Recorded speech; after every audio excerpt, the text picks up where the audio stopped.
Bismillahirrahmanirrahim. Nahmaduhu wa nusalli ala rasulihil karim. Amma ba'd. Assalamu alaikum hurmatly teleko'ruvchilar, jana radio o'quvchilar. Birinchiden butkul alamda joq jelden jaratgan, oşol zattın buyrug'u bilen taňa tuta kun batgan, çynnygy jaratuvchi Allah Taalaga cheksiz maqtolor bolsun. Jana paýgambaryňyzga jüregimizden eň ele töründen çykkan salavatlar jana salamlar bolsun.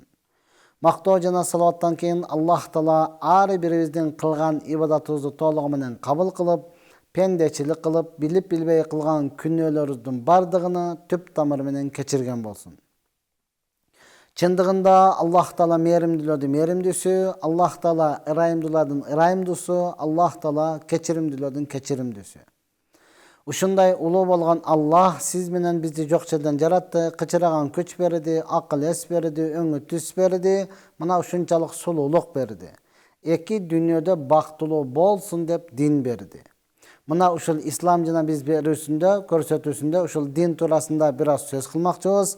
Andyktan bir saat boyu bizden alystabastan biz menen birge bolуңуздар. Albatta sizler menen kızmatda men Şarapov Paxtarjan Akimoviç. Ova urmatly tuğandar, biz adattagıdaýla tüz efildebiz. Eger de sizde kızıktırgan soragyňyz bar bola turgan bolsa, ekranda çykkan nomerge SMS arkaly soragyňyzdy kaltırsaňyz, biz jogap berүүge daýarbız. Sora bergende talak maselesi boýunça berbegeniňiz jakşy.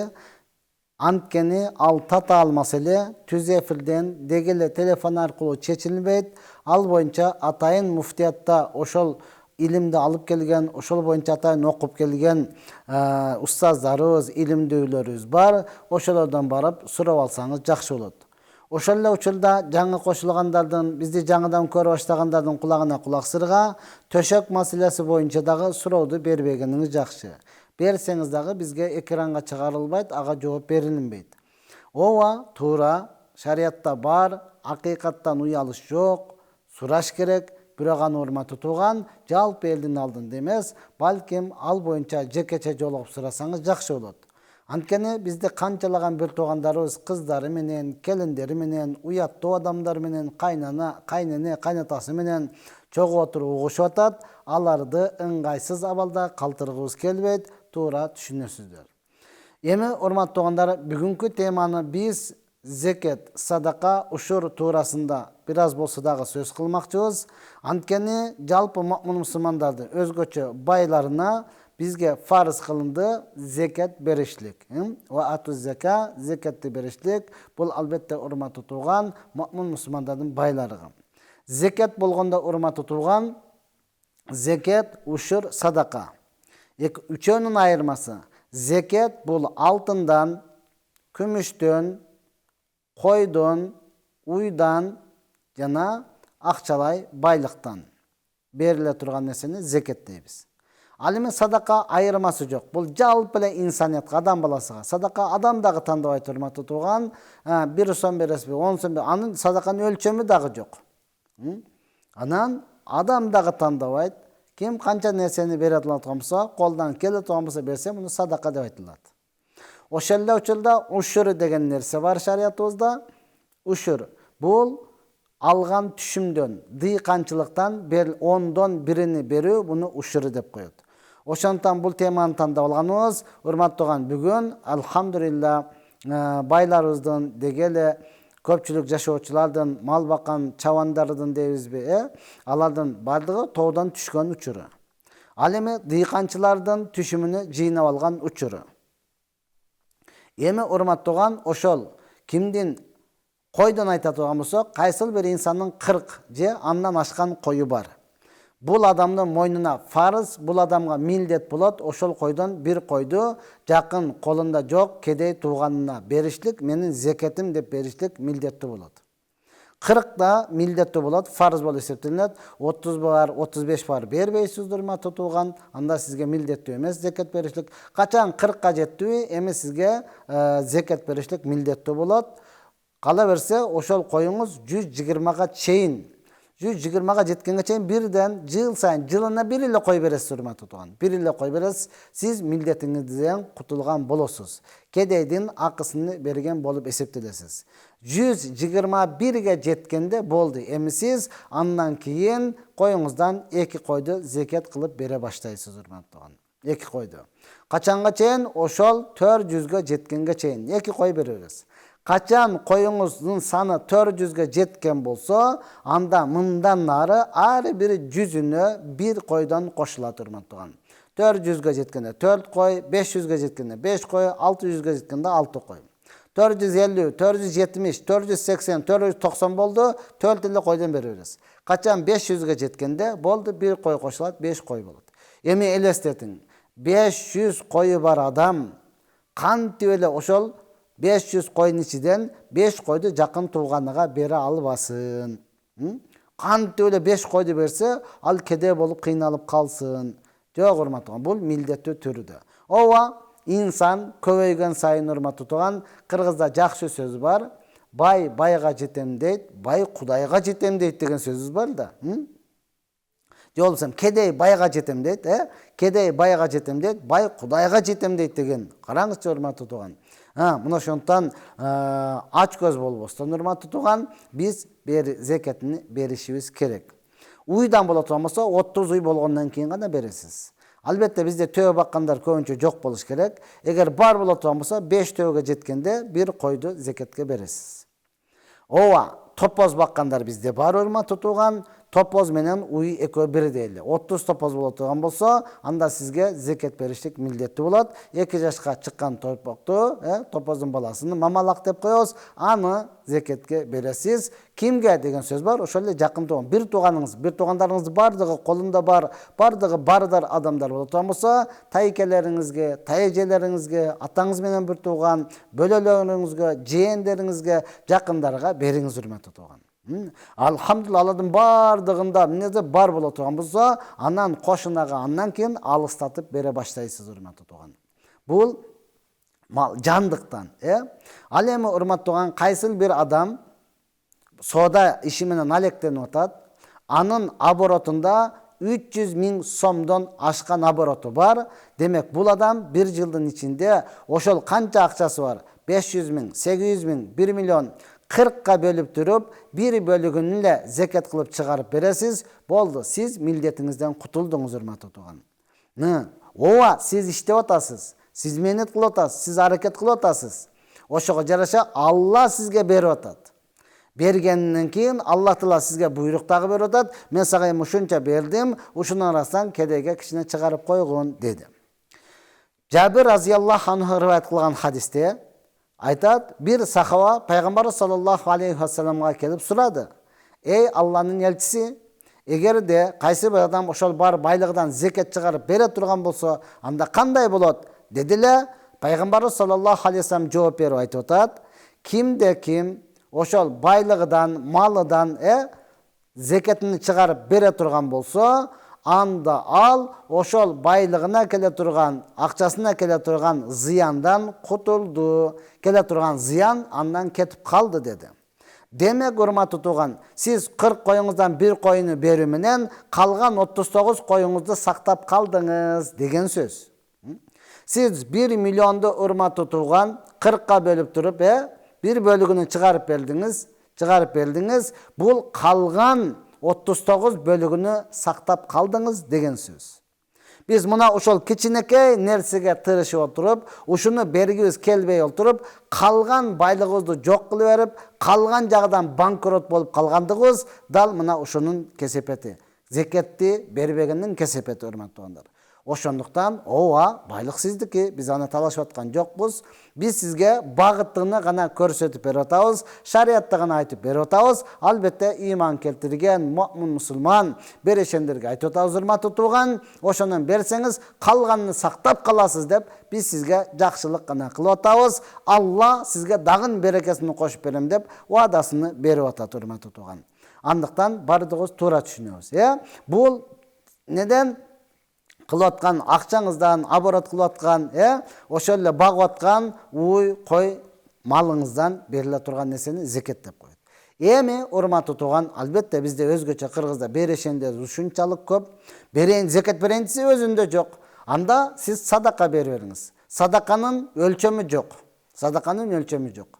Анан бул садака сен бересиң, сен бербейсиң деген чектөөсү дагы жок. Зекет байларга гана милдеттүү түрдө. Садака эч кимге милдеттүү эмес. Берсеңиз урматтуу тууган, сооп аласыз. Бербесеңиз күнөөкөр болбойсуз. Пайгамбар саллаллаху алейхи ва саллям айтат. Муну Хасан разияллаху анху риваят кылат. Бул хадисте пайгамбар саллаллаху алейхи ва саллям айтат: "Силер малыңарды зекет менен курчап сактап калгыла. Малыңарды зекет бериши менен коргон кылып, чеп кылып сактап калгыла" дейт. Зекет берүү менен малыңарды сактап калгыла. Анан ооруп жаткан адамыңарды садака берүү менен дарылап алгыла дейт. Демек, урматтууган, колунда барбы, жокпу, садака бере турган болсоңуз, буну менен келе турган оорулардан, кырсыктардан, оорулардан айыгасыз, кырсыктардан кутуласыз. Ошондон кайсы мечитке барсаңыз, мечиттин кутучаларында жазып койгон: "Садака балелерден кайтарат" дегенче, ушул келе турган кырсык балелерди садака кайтарат. Эми урматтуу тууган, садака айтып атпайбызбы? Сиз өзү айлыкка иштеп атасыз. Алган айлыгыңыз 30 000 сом, 40 000 сом, сизге зекет фарз эмес. Ошонун канчалык чыгара аласыз садака? 40 000 сом айлык алдыңыз, 1 сомуну чыгара аласызбы? 1000 сомуну чыгара аласыз. Ал өзүңүздүн ыктыярыңыз, өзүңүздүн берешендиңизге жараша. Өзүңүздүн каалооңуз урматтууган. Канча бере турган болсоңуз, өзүңүздүн ден соолугуңуз таза болот, ошол иштегениңизде дагы береке болот, жашооңузда тынчтык болот урматтуу тууган. Бул ал бир өздүн ыктыярыбыз түрдө. Албетте Алла өзү берешен зат, берешендикти жакшы көрөт. Ушур 10дон 1 деген сөз. Ушур бул дыйканчыларга. Албетте биздин мазхаб боюнча урматтуу тууган, дыйканчы кылгандан сактала турган түшүмгө, сактала турган жүгөрү, будай, арпа, булар сактала турмат турган. Помидор, бадыраң, арбуз, булар сакталбай турган нерселер. Буларга албетте урматтуу тууган, эгер көп сатып, баасы, акчасы зекеттин деңгээлиге жете турмаса, анда зекетин берсин. Ал эми, мисалы бизде Баткенде өрүк сактала турган, күрүч берирак жыла турган болсоңуз, күрүч сактала турган, өрүктөн, күрүчтөн, дагы эмне? Ошол жүгөрү, будай, арпа, мына ошондой дыйканчылыктардан эмне кылат экен? 10дон 1-ини жакын тууганыңызга, колунда жогуна, кыйналып жатканга бере турган болсоңуз, урматтууган, калган түшүмүңүз көбөйөт. Алган түшүмүңүздүн берекеси болот. Калган түшүмүңүздү, калган байлыгыңызды сиз урматтууган адалдап, сактап калган болосуз. Ибн Хузайм жана Ибн Хибан вал Хаким, булашулар Абу Хурайра разияллаху анхудан риваят кылат. Пайгамбар саллаллаху алейхи ва саллям айтат: "Качан адам баласы малынан, байлыгынан зекетин бере турган болсо, бул мойнундагы карызды аткарды, кутулду. Ал эми кимде ким арамдан мал топтоп, бирөөдүн акысын алып, урдап алып, же болсам тилемчилик кылып жүрүп, мал топтоп, арамдан топтоп, андан кийин ошону садака кыла турган болсо, ал адамга эч кандай сооп берилбейт. Кыямат күндө толук өзү жооп берет, күнөөсүнү өзү көтөрөт" дейт урматтуу тууган. Мына ошондон биз топтогондо дагы, жыйнаганда дагы адалдан топтошубуз керек, адалдан жыйнашыбыз керек. И садака бергенде, зекет бергенде дагы адал акчабыздан, адал малыбыздан зекетти беришибиз керек. Ибн Умар разияллаху анху риваят кылат, айтат: "Мен пайгамбар саллаллаху алейхи ва салламдын мындай деп айтып жаткандыгын уктум. Пайгамбар саллаллаху алейхи ва саллям айткан: кимде ким Аллага жана "Ман кана юъмину биллахи ва расулихи", кимде ким Аллага жана анын элчисине иман келтирген болсо, анда малынын зекетини берсин деп айткан. Бул кимдерге экен? Албетте Аллага жана анын элчиси пайгамбарга иман келтиргендерге милдеттүү түрдө. Урматтуу тууган, ким иман келтирди, демек ал байлык болду, зекетини берсин. Bundan maksat kimdeki Allah'a Jananın elçisine işenbey turgan bolsa, anda bizdin sözübüzge hiç kanday tiyешеси жок. Al berbe bilgenini kılsın hurmatly tugan. Bizdin sözüz men kana yu'minu billahi ve rasulihi فَلْيُؤَدِّ زَكَاةَ مَالِهِمْ. Kim Allah'a Jananın elçisine iman keltirgen bolsa, demek malının zeketini bersin dedi. Mına şontan hurmatly meni musulman bil tugandarım, kaçan baylar oşol baylığıdan zeketini berip tursa, bizde kedeyler kıynalbayt ele, balkim kedey dagı jok bolat ele. Öz uçurunda gana zeketini berip tura turgan bolsa. Bugün kançalagan baylar oşol zeketini berbegendikten, berse dele mildet kılgandыкtan, mildet kılbagın hurmatly tugan. Men uşunday bir adamды bilem, maşallah sodager, soda kılat, kaçan zeketini bergen uçuda koluna mınday mınlap koyat. Elhamdülillah, kiriden kutuldum depçi. Hakikatta hurmatly tugan, bul siz kirini berdiniz, kalganını tazalap aldınız degen söz. Kalganını tazalap aldınız degen söz. Mına oşonduktan ya Allah, ne kılabız hurmatly tugan? Biz tazalap alunun hareketini kılalı. Özüңүзгө gana payda болот. Көптөгөн досторубузду көрүп жүрөбүз, бербей коюп кандай зыянга учурады, бергенден кийин урматтуу туган кандай пайда болду, береке болду көрүп жүрөбүз. Анан зекеттен кийин садака, садака. Садака урматтуу туган адам тандабайт.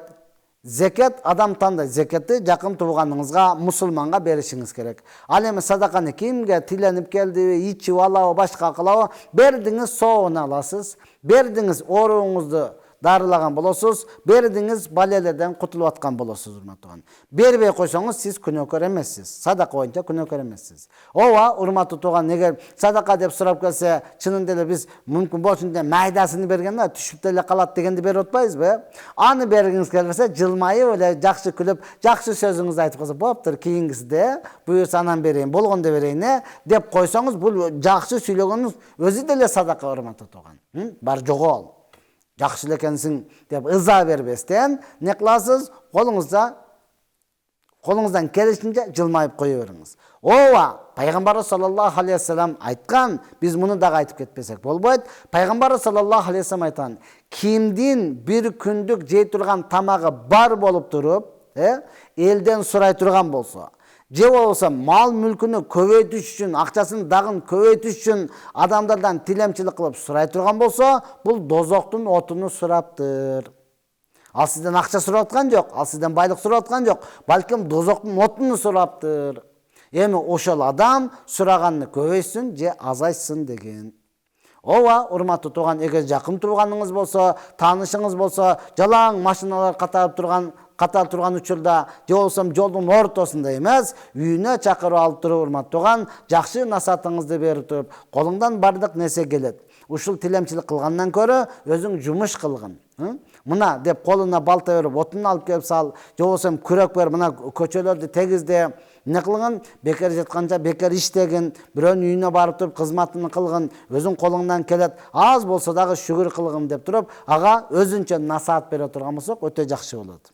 Эми эл катары көчөдө жүрүп калабыз урматтуу туган, кээ бир адамдарды машинадагы жаштыкка алдырыппы, же болсо кандайдыр бир насаат кылып коеюн деппи, жолдун ортосунда сөгүп аткандыгын, же болбосо жолдун ортосунда бакырып урушуп аткандарын көрүп калабыз. Бул жакшы нерсе эмес. Бул чынында эле жакшы нерсе эмес урматтуу туган. Эгер ошол адамга чындап эле күйсөңүз, ошол адамдын ахиретин ойлоп аткан болсоңуз, анда өзүнчө үйүнө барганда же чекерек тартып чыгып, сонун чай алып берип туруп, анан айта турган болсоңуз, мына ошол көбүрөөк пайда берет. Эми урматтуу туган, кимде ким булар сүйлөй берет, молдокелер айта берет, мен өзүм иштеп таптым, өзүм билгенимди кыламын дей турган болсоңуз, ооба, өзүңүз билгениңизди кыласыз. Акыйкатта өзүңүздү урматтуу туган. Бул боюнча Абдулла ибн Масуд разияллаху анху Пайгамбарыбыз саллаллаху алейхи вассаламдан риваят кылып айтат.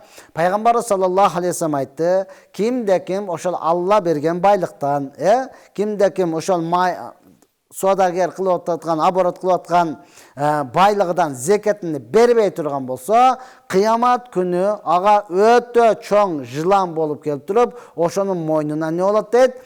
Кишен болуп, же болбосо мойнуна тага турган не деп коесуз? Мойнтурук дейсизби, кишен дейсизби, кыскасы мойнуна оролуп алып туруп, ошого азап берет деди. Мына ушундай азаптардан кутулуп калсын деп биз сиздерге мына ушул нерселерди бир аз учкун бир аз маалымат катарында айтып кетип атабыз. Ооба, зекеттин фарыз болгондугу туурасында аяттарыбыз, хадистерибиз жетиштүү, берген адамдарга пайдасын айта тургандарга жетиштүү, бербегенге урмат тутуган Алла муктаж эмес. Алла муктаж эмес. Сиз бербесеңиз Алла Таала башка жактан деле берип кое берет. Эң негизгиси Алла Таала сизди сынап атат. Алла ушунча байлык берди эле, ошону сизден чыгарып бере алабы же бере албайбы? Алла Таала ушуну гана сынайт. Сулайманды бай кыла албады Сулайман деген сөз бар да. Сулайман алейхиссалам дүйнөнүн падышасы болуп, жиндерди, шамалды, бардык нерсени башкарып туруп, өзгө окшогон кедей бир Сулайманды көрүп, ошону бай кылайын дейт, бирок бай кыла албайт да. Ошондуктан адамдарды бай кылуу ол биздин милдет эмес. Бай кыла албайбыз дагы. Сиз берсеңиз эле ал байып кете бербейт, урматтуу тууган. Албетте себепчи болуп калышыңыз мүмкүн. Мынаны оборот кылып ал деп берип, мынаны иштетип ал деп берсеңиз, ал ошону кадырлап, аракет кылып байып кетиши деле мүмкүн. Ага милдет кылбаңыз. Мен берип, анан ушундай болду. Мен жол көрсөтүп, анан ушундай жок, урматтуу тууган, ал себеп гана болушу мүмкүн. Негизиден байлыкты берген дагы Аллах Таала, кедейликти берүүчү дагы Аллах Таала, ден соолук берген дагы Алла, оору берген дагы Алла, ошол ооруга шифа берүүчү дагы Алла. Бактылуу кылуучу дагы Алла, бактысыз кылуучу дагы Алла. Качан сиз ошол Аллахтын өкүмдөрүн аткара турган болсоңуз, сөзсүз бактылуу болосуз, урматтуу тууган. Алган түшүмүңүздөн үшүрүнү дагы бериңиз. Үшүр бергенде биздин мазхаб боюнча мээнетини көтөрбөстөн дейт. Бул деген сөз урматтуу, кеткен расходту, кеткен каражатты чыгарбастан, эмне кылыңыз, 10 мөшөк будай алдыңызбы, бир мөшөгүнү үшүр кылып бериңиз. Чыгарбастан, урматтуу. Мынанча расход кетти, анан бардыгын эсептесем мага 5 эле мөшөк калып калат экен. Шүгүр кылың, урматтуу, сабыр кылыңыз. Бүгүн ошол биз алган түшүмдөн үшүрүн албагандыктан биздин түшүмдөр дагы күндөн күнгө начарлап атат. Ага эгер бербесеңиз, урматтуу, Аллах Тааланын аскери, Аллах Кур'ан-ы Каримде айтат: "Ва ма я'ламу жунуда роббика иллаху". Сенин Роббуңдун аскерини өзү гана билет дейт. Кийинки жылдагы түшүмүңүзгө Алла Таала чегирткени жөнөтүп бериши мүмкүн. Болуптур, чегиртке болбой турган болсо, жөнөкөй эле астыдан куртту жөнөтүп бериши мүмкүн. Жеп коет, урматтуу тууган. Чегирткени дагы, куртту дагы дарысын берип кутулган болсоңуз, Аллах Субханала сууну тартып коюшу мүмкүн. Күндү ысытып коюшу мүмкүн. Кыскасы, Алланын аскери каалагандай кылат. Мына ошондой болбоштуктан бардыгыбыз Кудай сактасын дейбиз го. Кудай сакташлык үчүн мына ошол дыйкандар үшүрүнү берсин, байлар зекетini берсин, жалпы сиз менен бизге окшогон карапайымдар садакасын берсин. Садака бул балелерди кайтарат. Садака, урматтуу тууган, адамды кедей кылбайт. Я Rabbi, ушул вакытка чейин жалпы тарыхты карасаңыз, бир дагы адам алыш менен байыбаптыр да. Бирок канчалаган сансыз адамдар беришлик менен байыптыр. Бериш менен байыдык деген адамдарды өз көзүбүз менен дагы көрүп жүрөбүз, урматтуу, мамиле кылып, олтуруп чай ичип жүрөбүз. Берип байыган адамдар толтура. Мына ошондуктан ар бирөөбүз мойнубуздагы милдетти билип туруп, кедейлерди да карап коелу. Өзгөчө мына күн сууп калды, урматтуу тууган. Кээ бир адамдар үйүнү жылыта албай атат. Кээ бир адамдар 1 ай, 2 айдан бери эт көрө элек, урматтуу тууган. Кээ бир адамдар балдарына жылуу куртка, патинке дегеле кышкы кийимдерин алып бере албай атат, көмүрүн алып бере албай. Мына ошолорго дагы ар бирөөбүз каралаша турган болсок, мына ошолорго дагы жардам бере турган болсок, урматтуу туугандар, биз өзүбүздүн милдеттерибизди аткарган болуп эсептелебиз. Аллах Таала жалпыбызга ошол зекет, ушур, садака берүүнү бардыгыбызга насип кылган болсун. Урматтуу менин мусулман бир туугандарым, биз түз эфирдебиз. Албетте, эгерде экранда турган номерге сиз сурооңузду бере турган болсоңуз, кызыктырган, биз жооп берүүгө даярбыз. Ооба, угуучулардын, жаңы кошулгандардын кулагына кулак сырга, эгерде сизди кызыктаган суроо болсо, бересиз. Талак боюнча масал суроо бербегениңиз жакшы. Анткени ал татаал маселе, урматтуу уган, телефон аркылуу чечилбей турган маселе. Ошондуктан ал боюнча атайын басып барып муфтияттан сурайсыз. Ошол эле учурда төшөк маселеси туурасында суроо бербегениңиз жакшы. Анткени ар дайым айтып келебиз, урматтуу туган, туура шариатта бар нерсе сураш керек. Аллах Таала Кур'ан-ы Каримде инналлаха ла ястахи минал хак, Алла Таала акыйкаттан уялбайт деген, урматтуу туган. Бирок ар бир нерсенин өзүнүн орду бар. Аны жекече жолугуп сурасаңыз, аны дагы биз айтып берүүгө даярбыз. Биздин алгачкы сурообуз келип түштү, урматтуу туган. Ошол жака көңүл бурсак. Менин мурунку жолдошум 5 маал намаз окучу. Бирок мага кол көтөрүп азап берчү. Кийин ажыраштык. Менин буюмдарымды бербей койду. Акыретте кандай болот? Сурагы дейт. Сизде чынында эле, урматтуу туган, урган болсо, кыямат күнүндө акыңызды толук алып берет. Анан буюмдарымды дегенде, ал жагы эми жолдошуңуз менен отуруп сүйлөш керек, урматтуу туган. Бир тараптуу эле суроо да азыр болчу. Чындап эле сиздин буюмдарыңызбы же жолдошуңуздуку? Анан негизден албетте 1000 тойгозгон болсо дагы өзү урган жакшы эмес. Пайгамбар саллаллаху алейхи ва саллям айтат, кыямат күнү Аллах Таала мүйүзү бар, шагы бар эчки, мүйүзү жок эчкини сүзгөн болсо, ошонун дагы акысын алып берет деген. Бейишке киргизүү үчүнбү? Жок. Жаныбарлар бейишке кирбейт. Дозокко түшүш үчүнбү? Жок. Жаныбарлар дозокко түшпөйт. Неге? Алла Таала адилеттүүлүктү тургузуш үчүн эле. Алар бардын акысын алып бергенден кийин анан топурак кылып жок кылгат. Эми караң, ошондой жаныбардын акысын алып берип аткандан кийин бул инсан, адам баласы же бейишке кириш керек, же дозокко түшүш керек. Сөзсүз акыңызды алып берет, урматтуу туган. Анан калган буюм боюнча, урматтуу туган, көрө бересиз. Ассаламу алейкум рахматуллахи баракатух. Игра ойногон жаш балдарга эмне деп айтасыз? Колдорунан тел түшпөйт. Рахмат. Ал жаш балдарга эч нерсе дебейбиз, ал жаш бала да. Аларга эч нерсе дебейбиз. Ошонун ата энесин айтабыз да. Балаңызды азыртадан китепке көңүл булдуруп, балаңызды азыртадан шариат, дин менен тарбиялап, балаңызга азыртадан көңүл буруңуз. Ал бала, урматтуу туган. Ооба, анын эч кандай ою жок. Жашоо ушул экен деп атат алчы. Демек ал китеп окушлук үчүн сиз өзүңүз китепте көңүл бурушуңуз керек. Сиз ата эне өзү телефондон көбүрөөк алыс болуш керек. Ата эне өзү бөлмөгө кирип алып телефон ойноп аткан болсо, бала каяка барсын? Ал бала, урматтуу туган. Бала. Ошондуктан эң негизги буга күнөөкөрлөр ошол ата эне. Себеби ата эне канча болуптур. Таштап алар кетти, ошо бала үчүн иштеп. Жок, урматтуу туган, өзүңүздү алдап атасыз. Анткени мен медресеме балдар келди. Баары эле мактайт баласын, менин балам өзү кызыгып, менин балам өзү тандап, менин балам өзү ушул жака келип деп элечи. Макул, балаңыз ушундай экен. Балаңыз 1 мүнөттө канча сөз окуйт?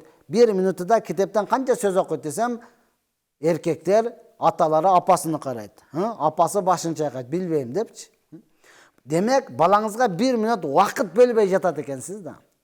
Балаңызга 1 мүнөт вакыт бөлбөй жатасыз, урматтуу туган. Анан кантебиз? Мына ошондуктан жалпы ата энелер азыртадан көңүл буруңуз. Эртең ушул эле балаңыз сизди карай турган болуш керек. Ушул балаңыз сизди бага турган болуш керек. Андай болуш үчүн сиз азыртан анын багытын көрсөтүп, ооба эми инсан отурган бир ротол эле китепке отургузуп коюп эле, бир ротол эле бекем кармай эмес. Ооба, бала бир аз ойносун.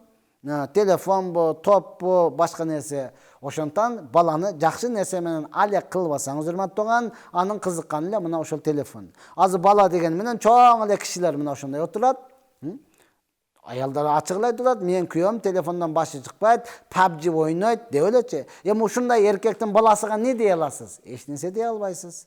Мына ошондуктан, урматтуу туугандар, ата-энелер, балдарыңызды азыртан китепке, сабакка көңүл булдуруп, сабак окуш үчүн өзүңүз дагы окуңуз. Бир ай жайкы каникулда балдарды окуттук. Балдар ушунчалык телефонго берилип калган. Эми жайкы каникулда медреседе алабыз да,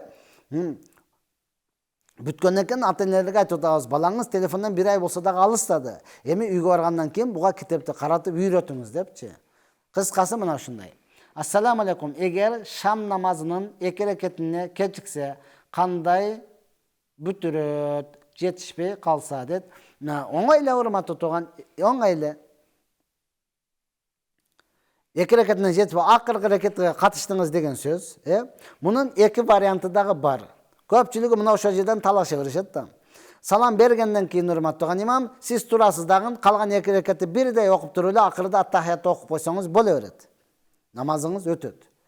Oşalla uçulda kebir alımlar etken urmatly tugan, jok bul 1 reket oturdu, kayra tursun dagın, Fatiha Azam sören okup, ne kılın secdege barıp, oturup attahiyat okup, kayra 3-nji reketke tursun deyt. Mınta okusaňyz dagy bola beret. Makul, kaysi bir adam 2 reketi birde okup, jup kılıp turup okup algan bolsa, sen namazın kabul bolbay kaldı, kayradan başından oku degen hakkıňyz jok. Kaysi bir adam 1 reket okup oturup, attahiyat okup, kayra 3-nji reketke arı bir 3 attahiyat okup kaldı, oşondoçu 3-ön teň okuy turgan bolsa, many seniki başgaça boldy go, diýe albaýsyz urmatly tugan. Mına uşunday. Assalamu alaikum ustaz, toydan tüşkön akçadan berilebi zekete, jok urmatly tugan, toydan tüşkön andan berilbeyt. Siz makul oşol toydan tüşkön akça ne oldu? Ema aborot kıldınız dagın, işletip, je bolsa müýge alıp gelip koyduňuz, aga 1 jyl bola turgan bolsa, je üýde toydan tüşkönden dagı başga akçaňyz bar, ekowy koşulup urmatly tugan 300 000den aşyk bola turgan bolsa, anda zeket beresiz. Toydan tüşkön özüden ele berbeýsiz. Alyp atgan akçaňyzdyn özüden ele berbeýsiz. Ova kebir baylar bar urmatly tugan, anyň günümdük düşüp atgan kireşesi milyondan aşyk, je 300 000den aşyk. Munday adamdарды körüp jürüyoruz, al küniге zeketini beret. Künige zeketini beret. Allah açık aytat, eger biz künige zeketi berbesek, anda keyin eseptey albay kalabız deyt. Allah Taala dal uşunday jerge jetkirsin. Dal uşundayga jetkirsin urmatly tugan. Har bir insanda bergen saýyn Allah Taala dagы oşonça bere beret da. Mına şondan eger akçası köp bola turgan bolsa belet. Toydun özüden ele tüşkön akçaga hiç kaçan zeket berbeýsiz. Ya Rabbi, anan bizde toydan tüşkön akçanın har bir konvertinde жазып koygun go, kim kança bergendigini urmatly tugan. Аны siz kayradan al toy kılganda aparganga dagı mildettүү emessiz. Salamatsızbı? Men tüş gördüm ele, kızıl jılan eken, al meni 2 jolu tiştep aldı. Kolumdu tiştegende orudu. Men sezdim, anan men anı öldürüp saldım. Öldürgönüm tuğra elevi, je öldürbeşim kerek bele dedi. Siz tüşüňizde onu kantı öldürbeşiňiz kerek. Öldürüp bolupsa al tüşüňizde ne kılsaňyz dele bola beret urmatly tugan. Makul bu? Tüşüňizde öldürüp kayra tiril, ekinçi maňa kelbe dep koysaňyz dele bola beret. Tüşüňizde siz al jylandy çakyp alsaňyz dele bola beret urmatly tugan. Al tüş. Mına şonday urmatly tugan. Tüş boýunça jalpy ereje mına şonday. Ar daýym aýtyp kelem. Jakşı tüş gördüňizmi? Hiç kimge aýtpaň. Aytkaňyz ile kelip şu tura alбай atasызбы? Anda özüňizge işengen, içi tarlyk kılbagan, kör albaslyk kılbagan jakyn adamyňyzga aýtsaňyz bolat. Kandayla Yusuf aleyhisselam, Yusuf aleyhisselam, Kur'an'da kalasanız Allah hasanında da biz sana en sonun okuyanı biz aýtyp bereriz dep Allah Taala aýtyp berет go. Yusuf aleyhisselam sonun tüş gördü, atasyna aýtdylar, atası aýtdy, balam, bunu başka hiç kimge aýtpa dedi. Al batpay kelip bir tuğandaryna aýtyp berdi, bir tuğandary kör albaslyk kıldı, içi tarlyk kıldı, balany bir tuğan ninilerini öldüröbüz degenge çeyin barıştı. Ahire kul dep satyp işti urmatly tugan. Mına bul biz üçün sabak boluş gerek. Anan jaman tüş göre turgan bolsoňuz, anda oýganyp ketkenden keyinle Paýgambar sallallahu aleyhi ve sellem'in duası var jaman tüş görgünde. A'uzu billahi mineşşeytan ve min şerri ma ra'aytu fil manami. Şaytanın jamandygydan, jana tüşümde görgen nesen jamandygdan saktanyş dileýmin dep deysiz dagın, o darılıp jatyp alasız. Boldu, Hudaý berse jaman tüş görbey kalasız. Onun jaman tüşkünüzde boyunca murda bizim çoğun nelerimiz ne degen? Jaman tüş gördüm desen tüşün tülkünün boğu dep jogap berip koygan boldu kıskalı. Jaman tüş gördüm aýtyp beremmiň, bar suwga aýt degen urmat onu akkan soň onun ne keregi var da? Ne keregi var urmat onu? Az adamlar jakşı nelsen ukusy kelip aýtat, anan sen jaman tüşüň ne keregi var? Muna oşondoy urmat tugan tüştün tertibi uşunday.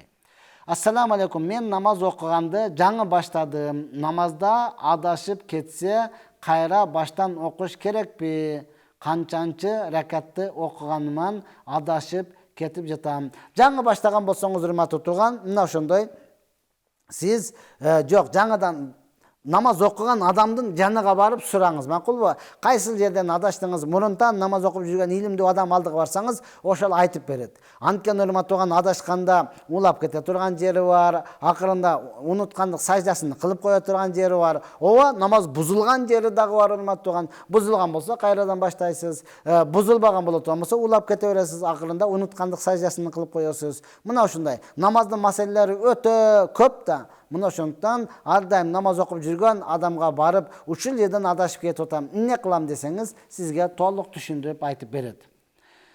Я Рабби.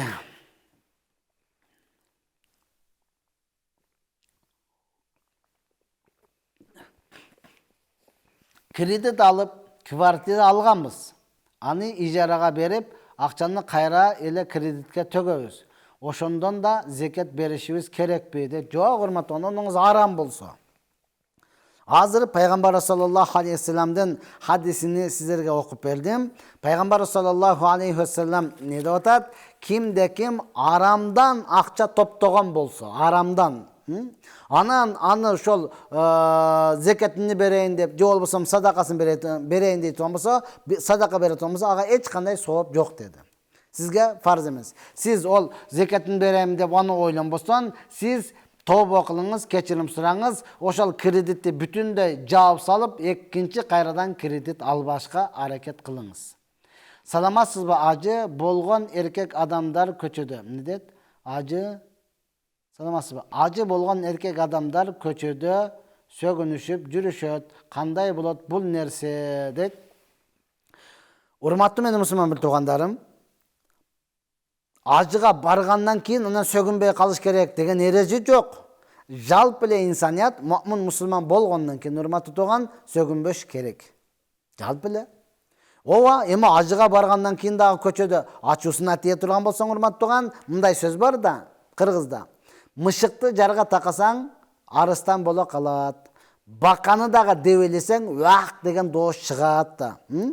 Кейбір адамдар ушунчалык тойгозот, чынында элечи, чынында эле ушунчалык тойгозот, чыкпаган сөздөр чыгып кетет да. Буга анын ажылыгы күнөөкөр эмес, урматтуу туган. Мунун ажыга барып келгендиги күнөөкөр эмес. Ооба, ажыга барып келгенден кийин урматтуу туган, ажылыгы кабыл болсо, албетте ажыга барып келгенден кийин урматтуу туган, өзүнү кармаса, албетте бул сабак болот, бул үлгү болот. Анан биз бир эле тарабына карай беребиз го. Тыйындын дагы эки тарабы бар да. Bir adamga mas tiyişip atat, kelip bir çağıp koysa, adamda söylüyor da bu masta tengelbe da depçi. Anın söylеген sözünü kara, anın toygozgonunu kara. Adamlar ya mana mas eken ne üçün tiyişip ket, ölüp ket deştin orduna, sen sakalın var eken o maska tengelbe da, koy sögüp ketet da seni depçi. Ha, makul sögüp ketet eken da dep karap dursa, ne lohsun bu.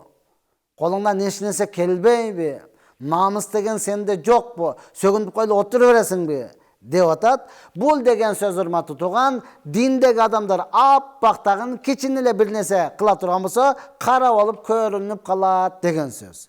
Ova, urmatуу tuğan, жалпы эле сөгүнбөскө, урушпашка, жалпы insan özgöçө mu'min musulman urmatуу tuğan adat boluş керек, сөгүнбөш керек. Ошонун ордуга азыр даватчылардын бир жакшы сөгүнгөнү бар го. Бир нерсени айтсаң, астагфирулла деп коет, чучук-чучугуңа өтүп кетет, сөөк-сөөңө өтөт го. Мына ушундай кылып коет болмосо өтө сонун болот. Саламатсызбы, кийинги суроону бере турган болсо, албетте биз жооп берүүгө даярбыз. Эң негизгиси урматтуу туган, бири-бирибизди түшүнүп, өзгөчө албетте динге сөз тийгизбештин аракетин кылышыбыз керек. Ассаламу алейкум, мен жакында эле 100 000 тегерегинде алтын зер буюм алдым эле. Ошого канча зекет берем? Анан кандай адамдарга берем? Рахмат. 100 000 тегерегинде алтын зер буюм алдыңыз, алдыңыз. Ошол алтын зер буюмдарыңыз 80 граммдан аша турган болсо, кийин ошондон эмне кыласыз урматтуу туган, зекет бере баштайсыз. Демек сиз 100 000 акчаңыз Demek al жақта дагы акчаңыз бар да, акчаңыз бар. Ошол акчаңызды 40ка бөлөсүз дагы бир бөлүгүн бересиз. Бергенде өзүңүздүн бир туугандарыңызга. Бир туугандарым жок, же бардыгы бар, алар бере турган болсо, атаңыздын бир туугандарына, агаларыңыз болуп калат. Анда болбосо апаңыздын тайкелериңизге, же бөлөлөрүңүзгө, кыскасы өзүңүздүн жакын туугандарыңызга бересиз.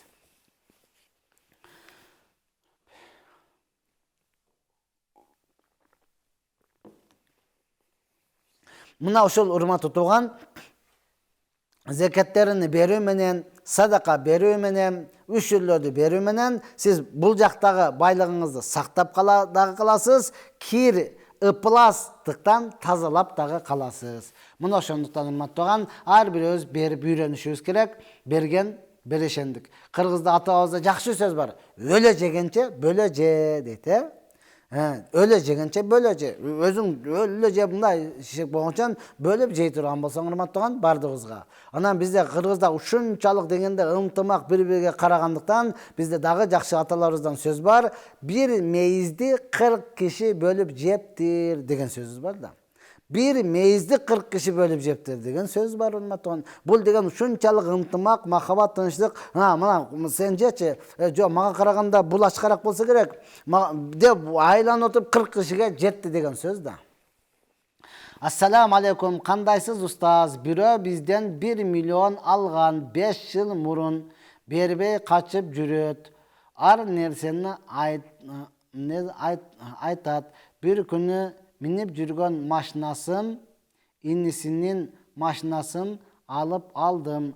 Качан акчаны берсең берем же сатып жиберем дедим. Күнөөкөр болбоймбу? Мен өзүмүн акчамды ала албай айласыздан кылдым дейт. Инисинин машинасына, Эгер чындап эле урматтуу тууган, ал сизден акча алгандын эмес, инисиники боло турган болсо, сиз анда инисиге зулум кылган болосуз. Себеби кээ бир туугандар бар, ар бирөөнүн өзүнүн жашоосу бар урматтуу тууган.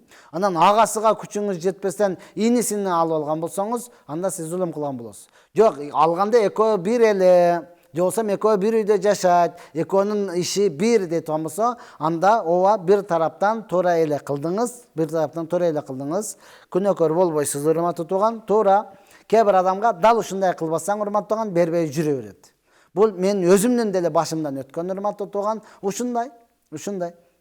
Акыр анан мен инисин эмес, сиз айткандай именно өзүнүн машинасын алып келип коюп койдум. Акчаны алып келгенден кийин анан аласың. Бар элекен урматтуу тууган, табат элекен. Жок эмес, табат элекен. Машинаң кана деп эле ар ким сурай бергенде эле анан эмне кылат экен? Жок жерден акчаны таап келип, анан машинасын алып кетти. Бир тараптуу туура эле урматтуу тууган. Ассаламу алейкум, жакшымысыз устаз? Депрессияга түшүп калса эмне кылыш керек дейт. Ассаламу, жакшымысыз устаз? Өзбек бирадар, өзбек туугандардан окшойт. Машалла, Кудайга шүгүр, мен жаппай жакшынамын. Депрессияга түшүп калса эмне кылыш керек? Көп зикир кылыш керек. Аллахты көп эстеш керек. Момун мусулман бул депрессияга түшүп, момун мусулман бул депрессия дагы эмне деп коесуз? Ушундай абалга түшүп калышы өзү мүмкүн эмес да. Мусулман мүмкүн эмес урматтуу тууган. Себеби Пайгамбар саллаллаху алейхи вассалам айтат, бир гана мусулманга гана таң калыштуу деп атат да. Мусулман бир иш бар, бул мусулманда гана бар, өтө таң калыштуу иш. Кандай? Кандайдыр бир жакшылык келсе, бул Алладан деп шүгүр кылат, буга сооп алат. Кандайдыр бир жамандык келе турган болсо, бул дагы Алладан келди деп сабыр кылат, буга дагы сооп алат дейт. Бүгүн ошол келген, эмне үчүн депрессия болуп атат адам баласычы? Эмне үчүн ушундай түшкүлүккө түшүп калып атат? Бардыгыны ошол кылды, тиги кылды, андай кылбаганда болбойт эле, мындай кылбаганда болбойт эле, машинаны көчөгө айдап чыкпаганда авария болбойт эле, эртерээк барып каратканда өлбөйт эле. Ушулар келбегенде менин байлыгымды тартып албайт эле деген сөздөр мээсини жегендик үчүн анан депрессияга түшүп, анан түшкүндүккө түшүп калат да. Эгер кайсы мусулман ошого түшүп калган болсо, болду, Аллага кайрылсын. Пайгамбар саллаллаху алейхи вассаламдын сөзү бар: "Радиту биллахи раббан ва бил ислами динан ва би Мухаммадин саллаллаху алейхи вассалам набия." Ушуну көп айтсын депрессияга түшкөн адам. Алла менин Роббум экендигине, Пайгамбарыбыз элчи экендигине, ислам дини менин диним экендигине ыраазымын дей турган болсо, ошол заматта жүрөк кое берет да. Шыр эле bir kança жеңилдеп калат урматтаган. Качан чын жүрөктөн айта турган болсо. Ислам дини, Алла менин Роббим экен. Роббим бу каалагандай сынайт.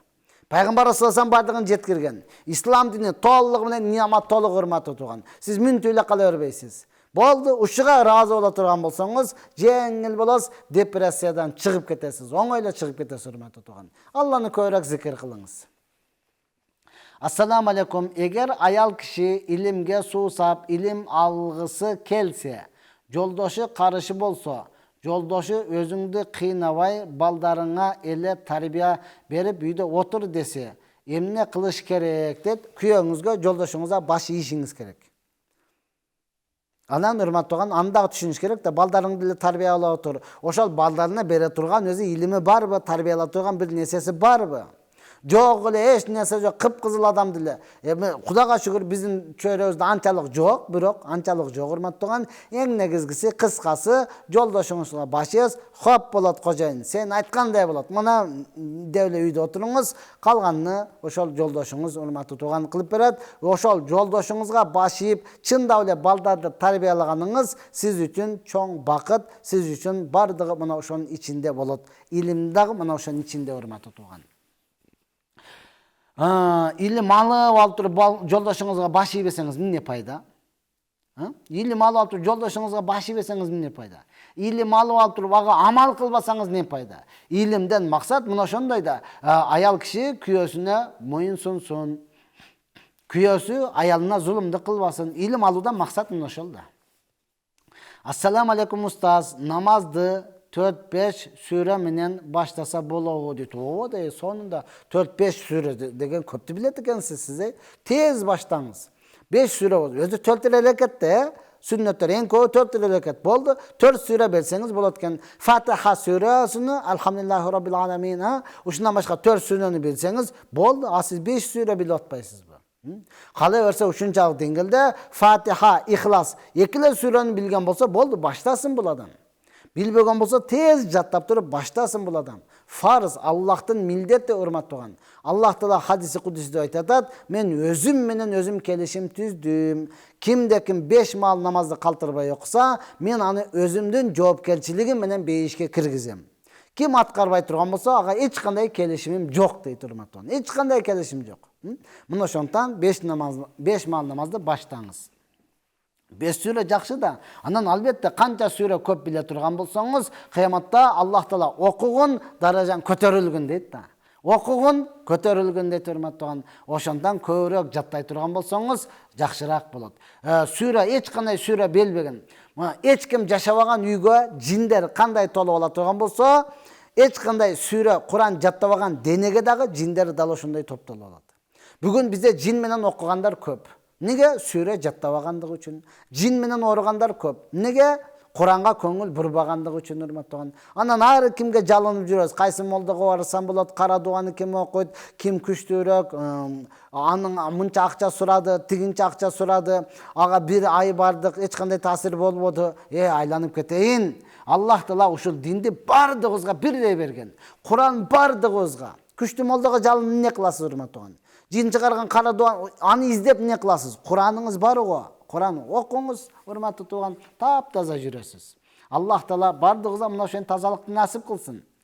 Куран урматтуу туган, эң оңой тил араб тили. Бат эле үйрөнүп аласыз.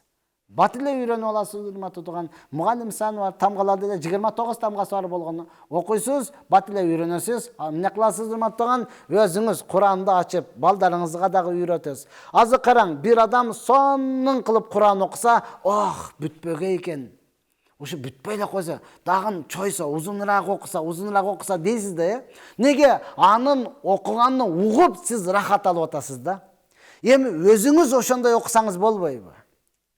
Эми өзүңүз ошондой окусаңыз, анда кандай рахат кой, ааламда учуп жүрөсүз го. Ааламда учуп жүрөсүз го, урматтуу туган.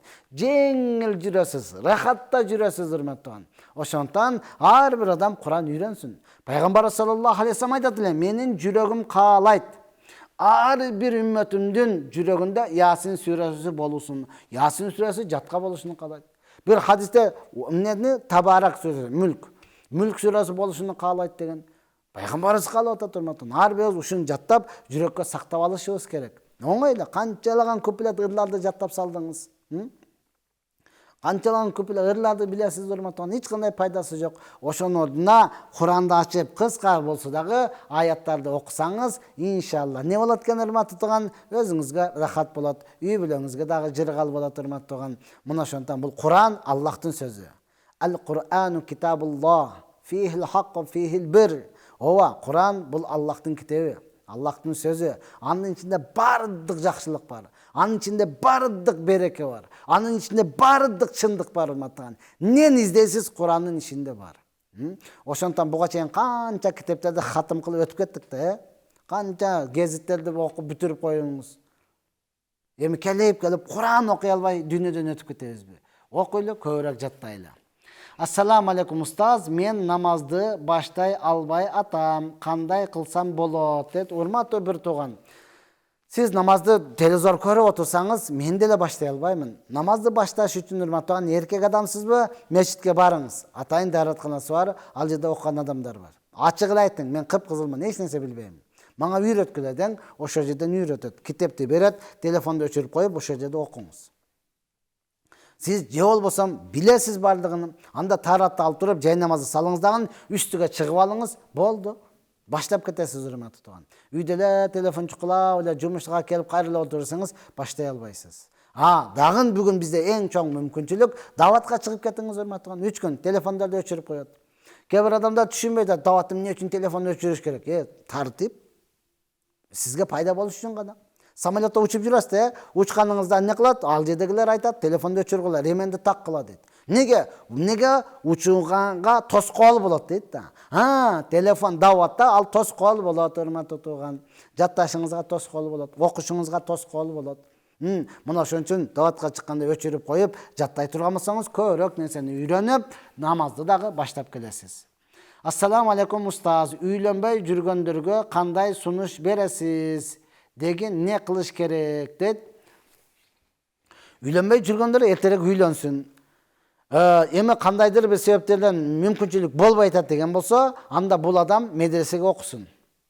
Ооба, үйлөнө албай атат, медресеге окусун. Же болбосом орозо кармасын. Үйлөнгөнгө мүмкүнчүлүгү жокпу, орозо кармасын. Болбосом күнөөгө кирип кетесиң. Күнөөгө толтура кирип кетесиң. Кыздар менен сүйлөшүп жүрсөң, колуң бар, колуң менен деле күнөөгө кирип кетесиң, урматтуу туган.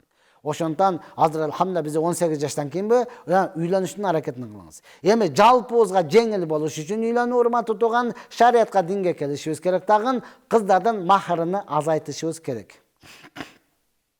Анан эгерде чындап эле урматтуу туган, кыздардын махры аз болуп кетип, анда кадырына жетпей турган болсо, анда урматтуу туган, сөзсүз ага бербеш керек. Ал адам арзан берсең, мага бекер келди, бекердин несе тузу татыбайт дегендей болот турган болсо, урматтуу туган, сөзсүз билет да кайсыл бала кандай сураштырат бизде, урматтуу туган, эзелтерине кимдин баласысың, каякта жашайсың, кайсы уруудан болосуң, чоң атаң ким, жет атаң ким деп, ошолордун бардыгын сураштырып, анан ошого жараша, урматтуу туган, жакшы адамдардан болот турган болсо, махрын азайтыш керек. Махрын азайтканда кыздары дагы турмушка чыгышы оңойраак болот, балдардын дагы үйлөнүшү оңойраак болот. Үй бүлөлөрдүн дагы урматтуу туган, той кылып өткөрүшү жеңилирээк болот. Бардыгына жагат. Мына ошондон эң негизгиси бекер жүрүп бойдок болгондо жок, көп күнөөгө батып кетет. Мүмкүн болушунча эртерээк үйлөнүш керек, турмушка чыгыш керек. Баштарабы келбей калды. Эге үй ремонт кылган уста үйдүн ээсине келип, үйдө ремонт кылуу үчүн керек болгон нерселер базарда мисалы 1000 сом болот экен деп туурасын айтып келди. Үйдүн ээси ага 1000 берди. Уста базарга барып соодалашып 900 сомго алды. 1000 сомду, 100 сомду өзүнө алды. Ушул 100 сом устага адалбы же ал үйдүн ээсине 900 сомго алганын айтыш керек беле дейт. Рахмат. Керек, үйдүн ээсине айтыш керек, урматтуу туган. Же болбосом башында айтыш керек. Өзү мына 1000 сомдон кийин көрдүңүз. Мен аны менен сүйлөшүп туруп, алсам, калган акчага ыраазы болосузбу деп ыраазычылыгын сурасын. Өзüm кеде эми бизде достордо ушундай кылабыз. Достор менен жүргөндө урматтуу тууган, бизде деле иш болот да, ала келиш керек, апарыш керек. Анан беребиз. Же алганда, акчаны алганда биз достордун ортосунда ушундай.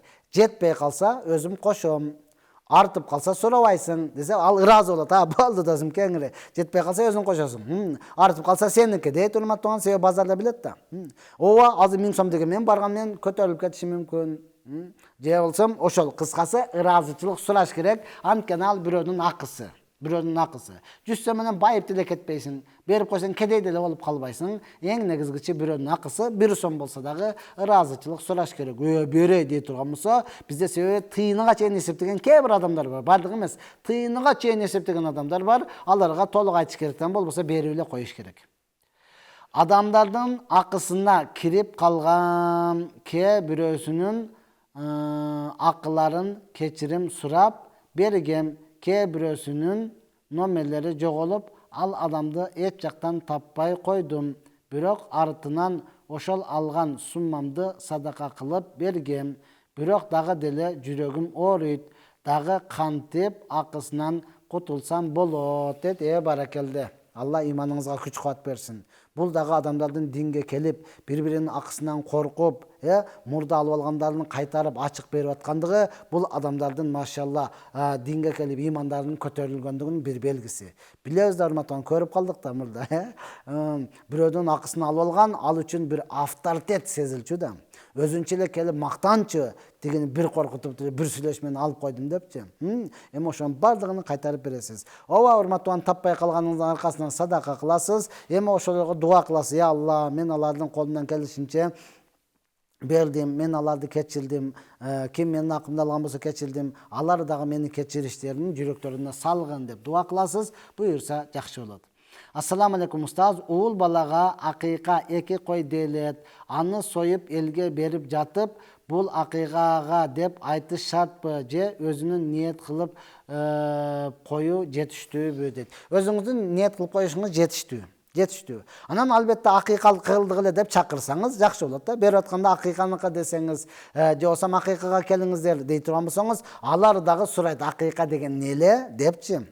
Себеби биринчи укканда, себеби бизде көпчүлүгү муну эми түшүнө баштады. Чынын айтканда эң түшүнө баштады. Дагы азыр сиз билеткенсиз акыйка деп ачык айтып атасыз да.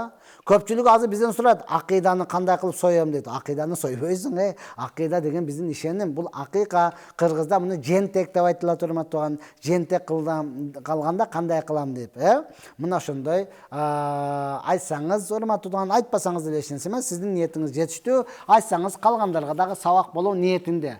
Мактаныш, рия кылыш эмес, албетте сабак катары айтсаңыз жакшы болот.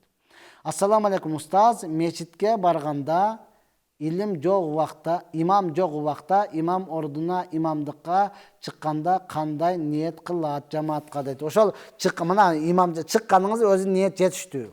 Onu оозуңуз менен айтып отурбайсыз. Аркада 20 адам келиптир, 5-өөсү аксакал экен, 4-өөсү жаш бала экен, 3-өөсүнүн сакалы бар экен. Аны айтып отурбайсыз, урматтуу тууганым. Ошол макул сапты тегиздегиле деп өткөнүңүз өзү жетиштүү болот, урматтуу тууган. Оңой. Ассаламу алейкум устаз. Апам өтө жакшы көрөм, жана сыйлайм. Сөзүнү эки кылбаганга аракет кылам.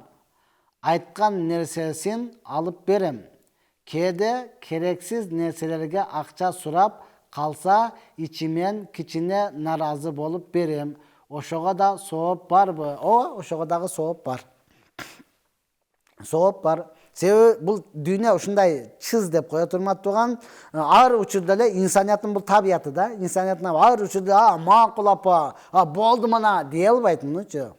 Бар учурда мама дей бересиң, анан чектен ашып кеткенде көзүң пылпылдап эле бергиң келбейт, бирок апаңда айласынан бересиң, сооп аласыз, урматтуу тууган. Сөзсүз сооп аласыз. Ассаламу алейкум. Атам 72 жашта. Ажыга махрамсыз барса болобу? Ким? Атам. Апам өтүп кеткен дейт. Урматтуу тууган, махрам бул эркектерге эмес, бул аялдарга. 70 кете берсин, каяка болсо кете берсин, урматтуу тууган. Оны байлап не кыласыз? Оны алдыга кош берип не кыласыз? Аял затына махрам керек. Ал канча жаштуу болбосун кызыктырбайт. Атаңыз бу, ал бара берет, урматтуу тууган, ойлонбосун. Албетте 72-ге кирген болсо, жанында бирөө кызмат кылып, балдардан бирөө кошулса, өтө жакшы болот. Анткени билебиз, барып жүрөбүз, көрүп жүрөбүз, аксакал аталар баласынын берген акчасын аябайт да. Ооба, сонун кылып чөнтөгүнө акчаны салып бердиңиз, өзүнүн пенсиясын дагы алып алды, бирок дагы деле сактап жүрө берет, жегиси келбейт да. Жүрүң чай ичип алайлы десең, жо, мен курсагым ток, тияка эле барайын. Тиякта бекер да. Ал жакка барыкча дагы убакыт өтүп кетет. Жо, мен жетем ошол жакка деп эле. Анан жүрүң менен болсун десең, ушунчалык жет байкуш ачка калган да.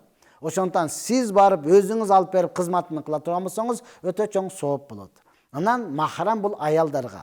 Туура айттыңыз, жакшы айттыңыз, урматтууган. Азыр умра күчөйүп аткан учуру, Кудай буйрса 1-декабрда мен өзүм аттанып жөнөп атам. Калуучулар болсо кошулсаңыздар болот. Анан махрам менен, махрам аялдарга. Паланчы 70-ке кириптир, карыган кемпир да бара берсе болбойбу? Ал жакка 80-ге кирген аксакалдар бар. Карайт да деп.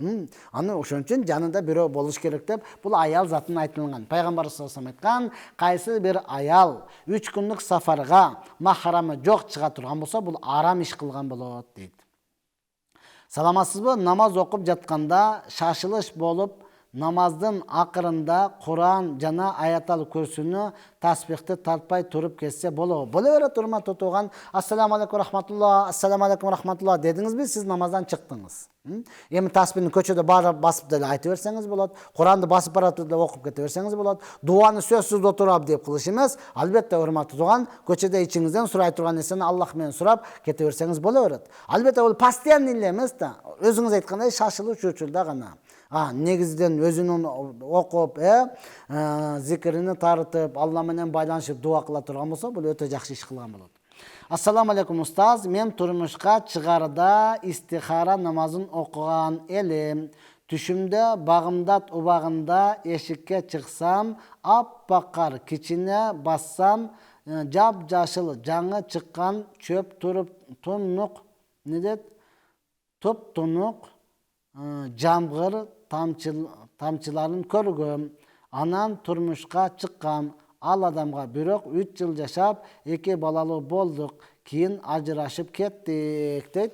3 жыл жашапсыз, балалуу болупсуз. Демек ушунчалык деңгээлде экен. Болду, урматтууган. Ал истихара окугандан кийин ошондой болгондон кийин болду. Бул түбөлүккө бактылуу болуп кетет деген нерсе эмес, урматтуу тууган. Демек сизге ошол нерсе жазылыптыр. Анан кандайдыр бир себептер менен келишпей калыпсыз. Эч нерсе эмес. Эми иддаңызды күттүңүз, анан башка бирөөгө турмушка чыга бериңиз, урматтуу тууган. Уруксат. Ассаламу алейкум устаз, рассрочкага, умрага барса болобу? Рахмат. Болот. Азыр атайын компаниялар алып барып атат, барсаңыз болот. Бирок келгенден кийин эң биринчи максатыңыз ошол карызды төлөө болсун да. Келгенде мунуңду билгениңде мен барып айтып болчумун, умра болдук эме чыдап туру да деп аларды да кыйнабастан, урматтууган. Келгенден кийин эң биринчи ошону төлөп коюун аракетин кылыңыз. Батирлерди ижарага берип, bir айга 68 000 табабыз. Канчасын зекет беришим керек? Зекетти ай сайын түшкөн акчадан берем, канча берем? Берсем канча берем дейт. Ай 68 000 боло турган болсо, урматтууган, сиздин ал жакта дагы акчаларыңыз барбы? Ошого кошкондо 300 000 сомдон аша турган болсо, жылына бир жолу эле бересиз. Жылына бир жолу эле бересиз. Анан жок, ижарага берип атасыз, 68 000 түштү, кийинки айга чейин муну жеп иштетип, өзүңүздүн муктаждыгыңызга иштетип атасызбы? Анда сиз зекет бербейсиз. Сизге зекет беришлик фарз эмес, милдет эмес. Ооба, каалаган ичиден канчалык чыгарсаңыз, өзүңүз каалаганча садака чыгарсаңыз болот. Бирок зекет сизге фарз эмес. Ассаламу алейкум балам, карыз бирок атасы ичет. Акыл айтсаң укпайт. Урушсаң сен бейишке кирбейсиң, мен ыраазы болмоюнча дейт. Эмне кылыш керек дейт. Ооба, ичкен адамдар мына ушундай сөзгө чечен болот. Ичкен адамдар Алла сактасын. Мына ушундай. Өзүнүн акысын өлө биле турган адам болот. Бирөөгө зулум кылып аткандыгы менен, арам ишти кылып атканы менен эч кандай иши болбойт да. Я Рабби, булар ушундай. Өтө акылман, тым эле укмуш, оозуңду жаап кое турган сөз айтат. Мен bir досум бар. Алла иманына күч кубат берсин, досум. Не дейт дейсизби? Экөөбүз сафарга чыгып калдык. намаз окубайт да. Анан экөөбүз сафарга чыгып, жатып, уктап, эртең менен багымдаттыга туруп, алда койгонду, бирок намаз окубайт да. Тур десем, ниет бар, досум менен кыйнай бербечи, дейт, айтам. Багымдатты окуп, эми кайра келип эс алайын деп жатсам, досум айтып атат. Ох, досум, намазың кабыл болсун, окуп алдыңбы дейт. Ушундай таза убакыт багымдат учуру ушуга 200 мунафыктар гана турбайт да, дейт. Анан айттым, ушуну билет экенсиң, өзүң окубайсың десем, ниет бар дейт. Сөзүнү караң, акыйкатты айтып атат, пайгамбардын сөзү. Багымдат менен куфтан намаз, мунафыктар гана эң оор намаз багымдат менен куфтан деген да. Ол ойгонду мен менен кошо элечи. Мен окусам, ал мага айтып атат, уйкудан ойгонду, бирок төшөктөн турган жок дагы мага насаатын айтып атат. Сонун кылып жакшы болду, окуп алдың. Ушул эң мунафык 200-дөөлөр гана ушул учурда турбайт дейт. Досум, анда сен неге жатасың? Десем, ниет бар деп коюпчу. Кыскасы, жалпы адамдарга Аллах азан иман берсин. Эми жолдошуңуз не кылам дейсиз? Даватка чыгаруунун аракетин кылыңыз. Мына ошентип биздин 1 саат убакытыбыз өтүп калды. Кийинки эфирден жолукканга чейин Аллах Таала жалпыңыздарды сак саламатта кылсын. Аллах Таала элибизге, жерибизге, мамлекетибизге ынтымак, достук, тынчтык, биримдик берсин. Албетте, урматтаган, көрө албаган көздөрдөн, жаман сөздөрдөн Аллах Таала өзү сактасын. Аллах Таала ар бирибизди алганда иманыбыз менен алып, эсеп китеп дептерибизди оң тарабынан беришини насип кылсын. Ва ахиру дa'wana alhamdulillahi rabbil alamin. Assalamu alaikum wa rahmatullahi wa barakatuh.